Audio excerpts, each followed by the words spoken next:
আমি আর ভাইয়ের স্কুলে পড়বো না কাকিমা। মাত্র কয়েকদিন তো হয়েছে স্কুলে ভর্তি হয়েছে, এখন চাইলে সহজেই স্কুল বদলানো যাবে। তুমি বড় চাচাকে বলে আমাকে আপুদের স্কুলে ভর্তি করে দাও প্লিজ।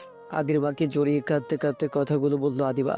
আদির মা মিনা বেগম জানেন আদি এটা সহজে মেনে নিবে না, কিন্তু আদিবার ভয় পাওয়ারও যুক্তি আছে। সামান্য একটা বিষয়ে আদিবাকে এইভাবে বাথরুমে আটকে রাখা একদমই উচিত হয়নি আদির। মিনা বেগম আদিবাকে সান্ত্বনা দিয়ে বললেন, তোর চাচা বাসায় আসুক, আমি কথা বলবো কেমন। দেখতে দেখতেই সন্ধ্যা হয়ে গেল। এর মধ্যে বেশ অনেকদিন পর আদিবার মা গ্রাম থেকে এসেছেন মেয়েদের সাথে দেখা করার জন্য। আদিবা তার মাকে কিছু না বললেও আদিত্যের বাবা আহমেদ সাহেব ফেরার পর আদিত্যের মা তাকে সব বলল, তাতে খুব রেগে গেলেন আহমেদ সাহেব। এদিকে আদিত্য সেই যে দুপুরে বেরিয়েছিল এখনো ফিরেনি। সবাই আদিত্যের ফেরার অপেক্ষা করতে লাগলেন।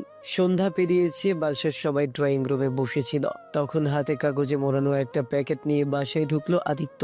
আদরকে দেখে আহমেদ সাহেব এগিয়ে গেলেন। কোনো কিছু না বলে আদরের গালে ঠাস করে থাপ্পড় বসিয়ে দিয়ে বললেন, তোর সাহস কি করে হলো এমন একটা কাজ করার? সবার আদর পেয়ে সাপের পিছপা দেখেছিস তাই না? আদি কিছু বললো না, মাথা নিচু করে নিল। আদিত্য চোখ মুখ অসম্ভব লাল হয়ে আছে। আদিত্য যখন খুব রেগে যায় তার ফর্সা মুখের আগের লাল আভা ছড়ায়। এটা নতুন কিছু না। আদিত্য মাথা নিচু রেখে আদিবার দিকে এগিয়ে আসলো। অজানা আতঙ্কে কিছুটা সরে গেল আদিবা।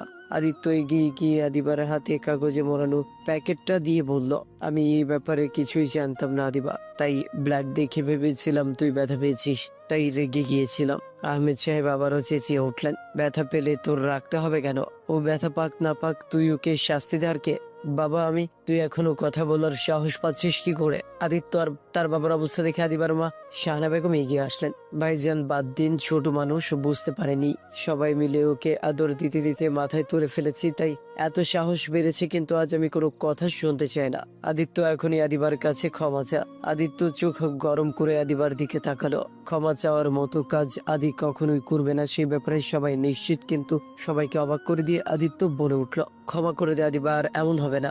আদিত্যের মুখে ভুল স্বীকারমূলক উক্তি শুনে নিজের কানকে বিশ্বাস করতে ইচ্ছে করলো না আদিবার। সে কি ঠিক শুনেছে? আদিত্য যত ভুলই করুক না কেন কখনো তা স্বীকার করে না। আজ হঠাৎ সব নিয়ম ভেঙে গেল। বড় চাচার কথায় আদিবার হুঁশ ফিরল। আহমেদ সাহেব কড়া গলায় বললেন, যাই হোক আদিবা আর তোমার স্কুলে যাচ্ছে না, তাই এবার থেকে ওর পেছনে লাগা বাদ দিয়ে নিজের পড়াশোনায় মন দাও। কদিন পরেই তোমার মাধ্যমিক পরীক্ষা।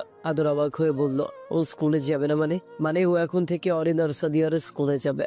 আমি কাল গিয়ে ওকে ভর্তি করে দিয়ে আসবো। কিন্তু কেন?